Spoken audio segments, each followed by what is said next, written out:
pagbasa ng salita ng Diyos mula sa unang aklat ng mga hari. Nag-alay si Solomon ng 1,000 sinunog na handog sa altar na iyon, at kinagabihan napakita si Yahweh kay Solomon sa Gibeon sa isang panaginip, at sinabi ng Diyos, "Hingin mo ang gusto mong ibigay ko sa iyo." Sumagot si Solomon, "Ipinakita mo sa iyong lingkod na si David na aking ama ang dakilang pag-ibig, sapagkat matapat siyang naglingkod sa iyo at naging matuwid at totoo sa iyo. At ngayon, O Yahweh aking Diyos, pagpalain mo ang iyong lingkod bilang kahalili ni David na aking ama, bagamat ako'y maliit na bata lamang at walang alam gawin. Kaya pagkalooban mo ang iyong lingkod ng pusong maunawain para pamunuan ang iyong bayan at para mapagpasyahan ko ang mabuti at masama, sapagkat sino ang makapamumuno sa ganito kalaking bayan mo?" Nasaya ng Panginoon at ang bagay na ito ang hiniling ni Solomon. At sinabi sa kanya ng Diyos, "Dahil ito ang iyong hiniling at hindi mahabang buhay o mga kayamanan para sa iyong sarili o kamatayan ng iyong mga kaaway, kundi pagkaunawa ang hiningi mo para mapagpasyahan kung alin ang tama, ipagkakaloob ko ang iyong hinihiling. Binibigyan kita ng isang pusong marunong at mapagsuri, kaya wala kang makakatulad sa mga nauna sa iyo, at wala nang lilitaw pang tulad mo sa mga susunod sa iyo. Ibinibigay ko rin sa iyo ang hindi mo hiningi, ang yaman, ang katanyagan, kaya't wala kang makakapantay sa mga hari habang ikay nabubuhay." Ang salita ng Diyos. Salamat sa Diyos. Isang mapagpalang araw po ulit sa ating lahat, mga kapunda at kapatid kay Kristo Jesus.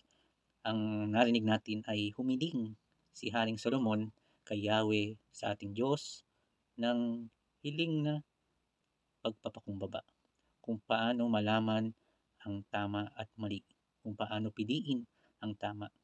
Marami sa atin ang hinihiling muna ay yung katanyagan, yung kayamanan, yung kabubuhay natin sa mundong ito, mga material. Ngunit narinig natin ang hiniling ni Haring Solomon ay isang pusong marunong tumingin ng tama sa pamamagitan ng pag-ibig. At yun ang kinalugod ng Diyos. Minsan tayo ay may mga puso na nagmamahal sa kayamanan, sa ating mga kapatid, sa ating mga sarili din. Ngunit ang nais ng Diyos at ang kalugod-lugod sa Diyos, ayon sa ating narinig at nabasa, isang pusong maalam pumili ng tama, maalam pumili ng katotohanan.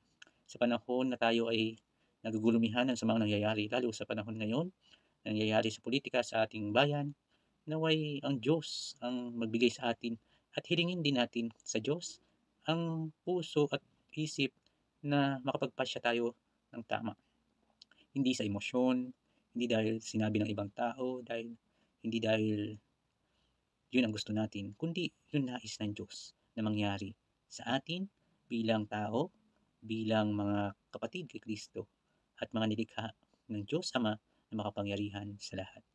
Amen. Atin pong darasalin ang Aba Ginoong Maria bilang pagpupugay sa ating mahal na Birheng Maria. Aba Ginoong Maria, napupuno ka ng grasya, ang Panginoon Diyos ay sumasa iyo, bukod kang pinagpala sa babaeng lahat, at pinagpala naman ng iyong anak na si Jesus. Santa Maria, Ina ng Diyos, panalangin mo kami makasalanan ngayon at kung kami mamamatay. Amen. At pagpalain tayo ng makapangyarihang Diyos, Ama, Anak, ng Espiritu Santo. Amen. Isang mapagpala at God bless po sa ating lahat.